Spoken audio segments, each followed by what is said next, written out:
कोहामनी news और महागठबंधन के घटक दल के उम्मीदवार सीपी ऐसे रामपरी देवी जी हैं, तो हम उन्हीं से जानेंगे कुछ सवाल।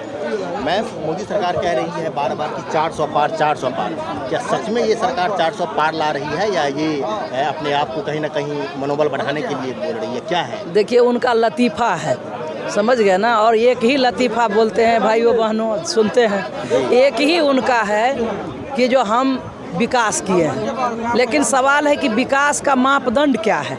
अभी भी पूरे आप देखिएगा, गरीबी का जो आंकड़ा आया है, सांख्यिकी आंकड़ा, वो 125 देश में 121वां स्थान हमारा भारत का है। हंगर स्ट्राइक में, हंगर, हाँ, उसमें आया है। अभी आप देखिए 17.5 लाख करोड़ रुपया का वो कारपोरेट को टैक्स में छूट दिया है। अभी उन्होंने कहा कि न खाएंगे न खाने देंगे, लेकिन जो इलेक्ट्रल बॉन्ड है कारपोरेट से जो उन्होंने चंदा लिया है 850 करोड़ का, ये हम तो नहीं कह रहे हैं, ये तो सुप्रीम कोर्ट ने दिया है वो कह करके। अभी उनको 400 वो रट लगा रहे हैं, वो तो 4 जून को पता चलेगा। और ये आपको अंदाज़ा लग रहा होगा कि जो जनता का जो बॉडी लैंग्वेज क्या कहता है, इस चिलचिलाती धूप में, इस गर्मी में कोई खड़ा नहीं हो सकता है, लेकिन इस चिलचिलाती धूप में पूरा मैदान भरा हुआ था, लोग बैठे थे, लोग खड़े थे। क्यों? क्योंकि लोगों के अंदर ये जिज्ञासा है, ये लोग को लग रहा है कि कैसे मोदी भागे, क्योंकि इस देश को बचाने का सवाल है।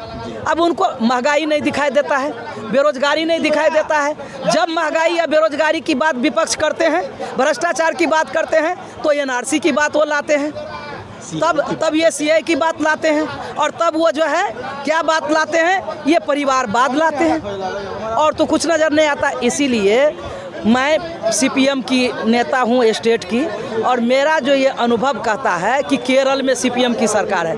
केरल में तो पहले भी उनका नहीं था, इस बार भी एकदम ख़त्म है। तमिलनाडु में देख लीजिए, पूरा आंध्रा तेलंगाना में उनका कुछ नहीं है, इसके अलावा बंगाल में उनका कुछ नहीं है। अभी दिल्ली में जो जिस तरह से केजरीवाल को जेल में डालने का काम किया, आप दिल्ली में क्या समझते हैं खाता खोल लेगा? नहीं। आपका झारखंड में जिस तरह से हेमंत सोरेन को जेल में बंद किया, जिस तरह का आज जनतंत्र पर हमला हो रहा है, लोग देख रहा है। और मुझे ये पूरा जो लग रहा है, कहने के लिए कुछ भी लोग कह सकते हैं कि जो बिहार के अंतर्गत जो 40 सीट है, 4-5 के बारे में तो मैं नहीं कहूँगी, लेकिन 35 सीट से कम महागठबंधन को नहीं आएगा।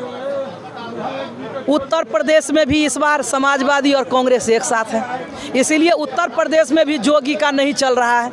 आज ये पटना में रोड शो करना पड़ता, मैं तो पटना में रहती हूँ, रोड शो करना पड़ा। पहले तो नहीं करते थे। वही तो मैं कह रही हूँ कि रोड शो करना पड़ रहा है। तो पटना में भी मीसा भारती का पलड़ा बहुत भारी है।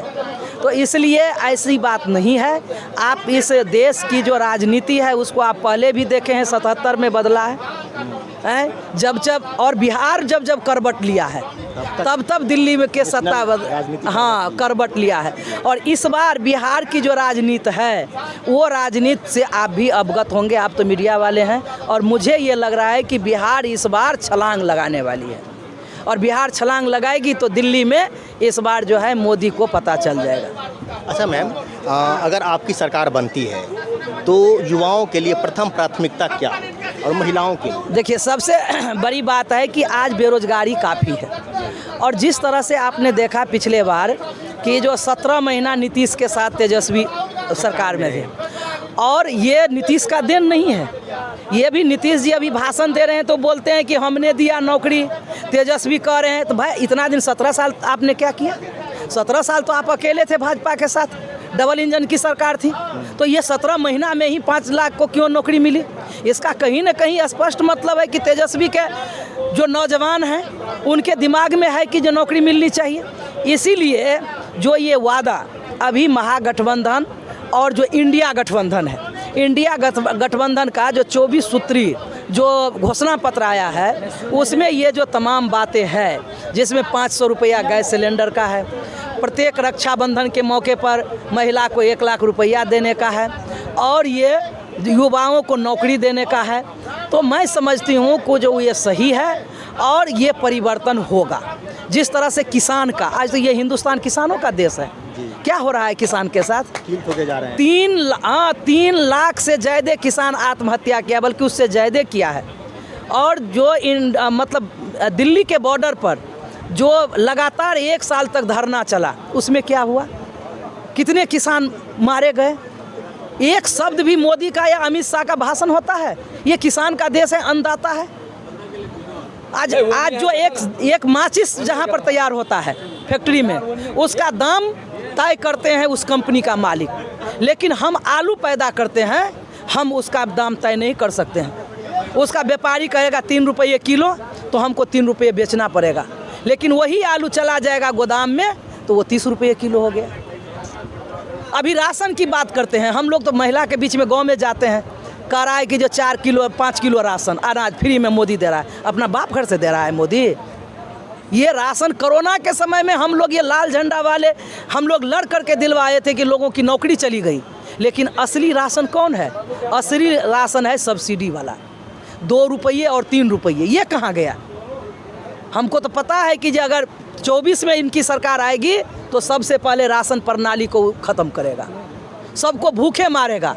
और 7.5 लाख करोड़ टन अनाज सड़ रहा है, वो मलेशिया भेज रहे हैं, इंडोनेशिया भेज रहे हैं, वहाँ के सुअर को खाने के लिए।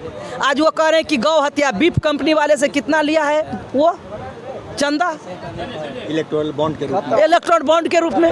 तो इसीलिए ये जो है सब झांसा है, ये हिंदू और मुसलमान के नाम पर राजनीति करते हैं। और मैं समझती हूँ कि अब लोग ना समझ नहीं है, लोग अब समझ गए हैं कि हिंदू मुसलमान के नाम पर, मंदिर मस्जिद के नाम पर, राम को तो उन्होंने बेच दिया पहले ही। रामनवमी होता है चैत में, राम जी का जन्म वो दे दिया कब? पूस में, जनवरी हैं? पूसे था ना। तो ये कहाँ का धर्म शास्त्र पढ़े हुए हैं? तो इसीलिए ये सब ढकोसला है, ये ढकोसला की राजनीति उन्हीं को करने दीजिए। और मैं समझती हूँ कि मोदी जी का अब अंतिम दिन, उल्टी गिनती उनकी शुरू हो गई है। जी मैम, आपका बहुत बहुत धन्यवाद। अच्छा सर, अभी मोदी लहर है पूरे देश में, ऐसा मीडिया में चलाया जा रहा है और कहीं ना कहीं लोग मानते हैं। क्या लग रहा है मोदी लहर के इस महासमर में महागठबंधन या इंडिया गठबंधन अपने आप को कहाँ रख पाएगा? 4 तारीख को रिजल्ट होगी और उस दिन वो लोग बेड पकड़ लेंगे। पूरे दक्षिण भारत में सफाया है, खाता उनका नहीं खुलेगा।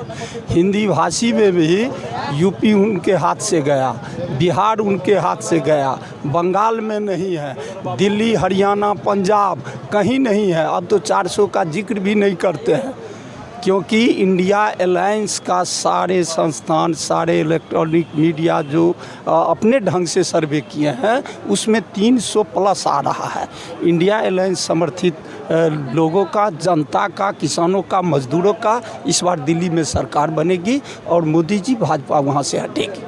अच्छा सर, जब आपकी सरकार बनती है तो महिलाओं के लिए और बच्चे के लिए ऐसी कोई योजना होगी क्या? हो गए। पिछले दिन भी यूपीए का सरकार था, हमने कई लोक कल्याणकारी योजना को धरातल पर उसको लागू किए। आप जब देखेंगे मनरेगा को लागू किए, सूचना अधिकार लोगों को दिए। तो ये एक कॉमन मिनिमम प्रोग्राम होगा, एक साझा कार्यक्रम होगा और जनता का जो वास्तविक अधिकार है, उनको जो ज़रूरत है, बेहतर उच्च शिक्षण संस्थान कैसे हो, बेहतर स्वास्थ्य की व्यवस्था कैसे हो। अब जब तमाम राजनीतिक दलों का जो महागठबंधन में है, उनका जब आप घोषणा पत्र को बारीकी से देखेंगे, पढ़ेंगे, तो कहीं न कहीं वो भारत के जो जनता है, आम नागरिक है, उनके हित में है और वो पढ़ते हैं और उसी आधार पर इंडिया अलायंस की सरकार बनेगी। जी आपका बहुत बहुत धन्यवाद।